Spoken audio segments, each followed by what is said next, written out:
আরেকটা ফাঁকিবাজি দিনের একটা ব্লগ নিয়ে আপনাদের সামনে চলে এসেছি। হ্যালো এভরিওয়ান, আসসালামু আলাইকুম। আই অ্যাম ইমা ফ্রম ইমাস ডেইলি লাইফস্টাইল। আজকে আমার জামাই আমাকে খুব মজাদার একটা ডালের বড়া করিয়ে খাইয়েছে, তাই ভাবলাম এটা আপনাদের সাথে শেয়ার করি।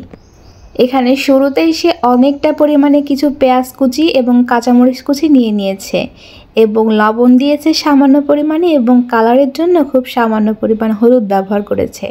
আমাদের সবারই ডালের বড়াটা অনেক পছন্দের, তাই আমি এখানে অনেকটা পরিমাণে ডাল ব্লেন্ড করে রেখেছিলাম, সেইখান থেকে আজকে কিছুটা বানিয়ে খেয়েছি।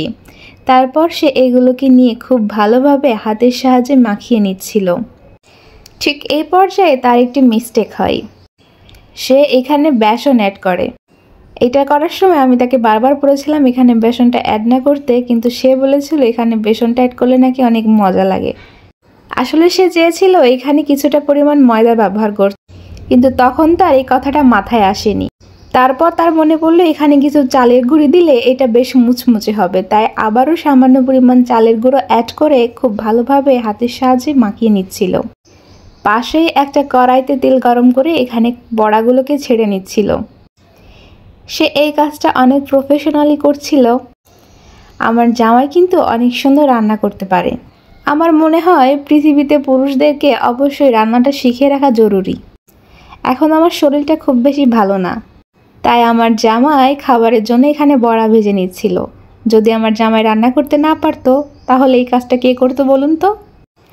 যাই হোক, ডালের বড়াগুলো যখন এক পাশ ভাজা হয়ে যাবে, অর্থাৎ এক পাশ একটু লালচে হয়ে যাবে, তখন ডালের বড়াগুলোকে সে ভালোভাবে উল্টিয়ে নিয়েছে। প্রসেসিং যেমনই হোক, অর্থাৎ এখানে যে বেসনটা অ্যাড করেছিল এতে কিন্তু ডালের বড়াটা খেতে খুব বেশি খারাপ লাগেনি। ডালের বড়াটা কিন্তু অনেক মজা হয়েছিল। তারপর এখানে বড়াগুলোকে সে তুলে নিচ্ছিল। আগের দিন বিরিয়ানি রান্না করেছিলাম, সেটাই কিছুটা পরিমাণে বেঁচে গিয়েছিল, তাই সকালে আর কিছুই করিনি। এইটা দিয়ে আর বড়া ভাজি দিয়েই সকালের নাস্তাটা কমপ্লিট করেছি। আমার বেশ কয়েকদিন ধরেই নেহারি খাওয়ার জন্য খুব ক্রেভিংস হচ্ছিল। জামাইকে বলার পরে সে রাত্রে একটা নেহারি নিয়ে আসছিল। নেহারির পিসটা কিন্তু অনেক বড় ছিল, আমরা গ্রামের ভাষায় এটাকে পায়া বলে থাকি। ডাল মাখাটা রেখে দিয়েছিলাম, রাত্রে আমি আবারও সামান্য পরিমাণ ডালের বড়া ভেজে নিয়েছি। তারপর আমি প্লেটটা একটু আকর্ষণীয় করার জন্য এখানে ডালের বড়া আর কিছু শসা অ্যাড করেছি। এবার নেহারির পালা। দেখতে ইয়াম্মি লাগলেও এই নেহারি রান্নাটা আমার একদমই পছন্দ হয়নি। আমি একদমই তৃপ্তি করে এটা খেতে পারিনি। জানি না কোন মিস্টেকের কারণে এটা খেতে এমন হয়েছিল। যাই হোক, এটা ছিল আমার একটা ফাঁকিবাজি দিনের ডেইলি ব্লগ।